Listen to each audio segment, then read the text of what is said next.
खेसारी लाल यादव कुछ लखनऊ स्टेडियम में आकर क्रिएटरों का हौसला बुलंद किया है, कुछ गाने का प्रदर्शन किया है। तो चल के हम देखते हैं इस वीडियो में कैसा क्या हौसला बढ़ाया है। चलें। आपके मैदान में देखा छा जाए जहान में देखा। जैसे कि आप लोग देख पा रहे होंगे किस तरह इन्होंने डांस किया और गाने का प्रदर्शन किया, मानो कि ये क्रिएटरों का हौसला बढ़ा रहे हैं और उनको उत्साहित कर रहे हैं। जीत किसी का हो लेकिन हौसला बढ़ाना बहुत ज़रूरी है, क्योंकि लोग देखो आज पूरी स्टेडियम भोजपुरी गाने पे झूम रही है और इन भाई का एक गाना भी आया है, उसी गाने का यहाँ प्रदर्शन किए हैं।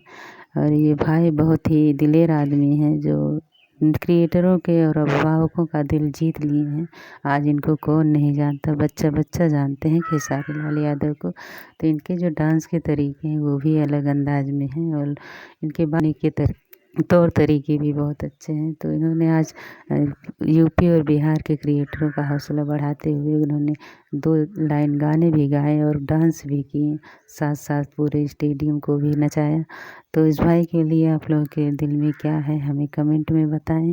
तो यही थे कुछ वीडियो जो आप लोगों को मैंने दिखाया, और ये वीडियो देखकर आप लोगों को क्या सीख मिली और एक भाई के लिए कमेंट में खेसारी लाल ज़रूर लिखें।